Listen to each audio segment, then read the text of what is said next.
So diagnosis, again, some pictures that David Bentley has very kindly let me have. The picture on the right is quite difficult. I've tried to take good photographs of how a woods lamp works, but it's often quite tricky to get a photograph. But I think you can all appreciate the fluorescence there.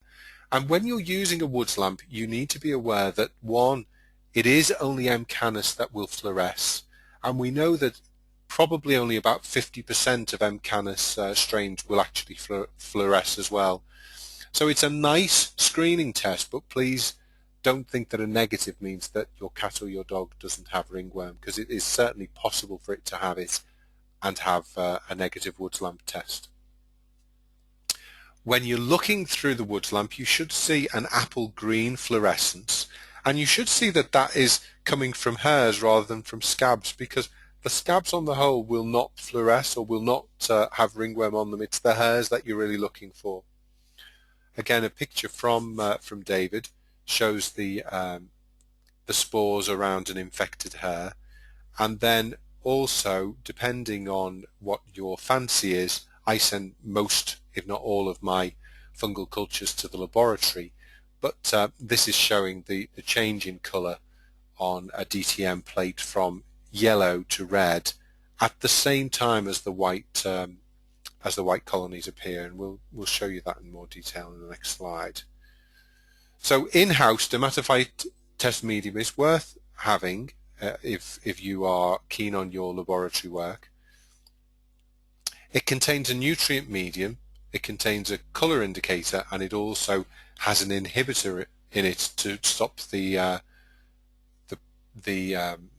growth and multiplication of bacteria and saprophytic fungi. And you can get it in several forms through your suppliers. And as I said, the white colony and the red colour come at the same time.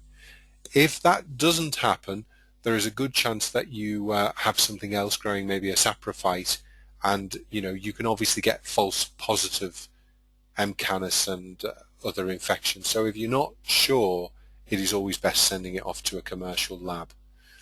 And what the commercial lab will do, will take some of those white colonies, and they'll make slides of them, stain them with lactophenol blue, and look out for the macroconidia. And again, this is another picture from David Bentley. So if you're listening, David, thanks very much. To actually fungal culture a cat, number of methods that we can use. Sometimes I just like to collect scrapings, pluckings, comb the cat thoroughly over its body and take some hair from it and put that into a piece of paper, fold that over, and then put that into an ordinary envelope, not a plastic one, because if it then takes about a day to get over to the lab, the plastic will cause the humidity of the sample to change, and you're more likely to get an overgrowth of a saprophyte. So you're best to just put it in an ordinary paper envelope and then send it off to the lab, who will go on to test it. The other method is to use the Mackenzie toothbrush technique, which is to take a clean toothbrush, to comb the cat thoroughly all over its body, and then to send that toothbrush either to the lab or to use that toothbrush to inoculate into your DTM plate, agar plate. This can be kept sorry, I should have said incubate at warm room temperature, and it should be examined daily, because changes can happen quite quickly. Usually it takes sort of 7 to 14 days to happen, but you should be watching and making sure that you see the colour change happening at the same time as you see the colonies. And of course, as we've just mentioned, confirm microscopically.